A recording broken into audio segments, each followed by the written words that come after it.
చెప్పాను కదా ఆల్రెడీ మీకు రమణ మహర్షి ఆశ్రమంలో 1500 to 2000 వరకు శివలింగాలు ఉన్నాయని. ఒక్క శివలింగాన్ని చూస్తేనే మన ఒళ్ళంతా పరవశిస్తుంది.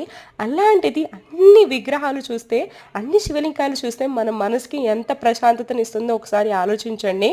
అండ్ నేను వీడియో తీస్తూ అయితే కూర్చోలేదండి. ఏదో కెమెరానైతే అట్లా పెట్టేసి నేనైతే కళ్ళతోనే చూస్తాను. కెమెరాలో నుంచి ఎప్పుడు ఏ వీడియోని కూడా చూడను. ఎందుకు అంటే కెమెరాలో బంధిస్తూ ఉంటే మన కళ్ళు ఎలా ఆస్వాదిస్తాయి ఆ వీడియోస్ అనుకుంటారు.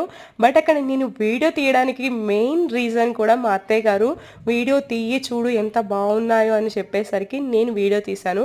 అక్కడ శివలింగాలే కాదండి, శ్రీచక్రాలు కూడా చాలా ఉన్నాయి. నేనైతే హైదరాబాద్కి దగ్గరలో ఉన్నా, లేకపోతే ఎప్పుడైనా హైదరాబాద్ని విజిట్ చేయడానికి ఎవరైనా సరే వచ్చినా సరే ఈ ప్లేస్‌ని ఖచ్చితంగా మిమ్మల్ని విజిట్ చేయమని చెప్తాను. అండ్ మీకు టైం గనక ఉంటే మార్నింగ్ వెళ్ళి ఈవినింగ్ వరకు కూడా అక్కడే టైం స్పెండ్ చేయండి. మాకైతే టైం ఎంతో లేదు. ఎందుకంటే ఆ ఆశ్రమాన్ని విజిట్ చేసిన తర్వాత మేము మళ్ళీ కోటి దీపోత్సవానికి వెళ్ళాలి అనుకున్నాము. సో, ఆ రోజంతా శివయ్య దర్శనాలే మాకు. నిజంగా ఎంత హ్యాపీగా అనిపించిందంటే అంత హ్యాపీగా అనిపించింది. అది ఓన్లీ డెవోషనల్‌లో ఉంటే మాత్రమే తెలుస్తుందండి. మనకి పూజ చేస్తే వచ్చే పీస్‌నెస్ అనేది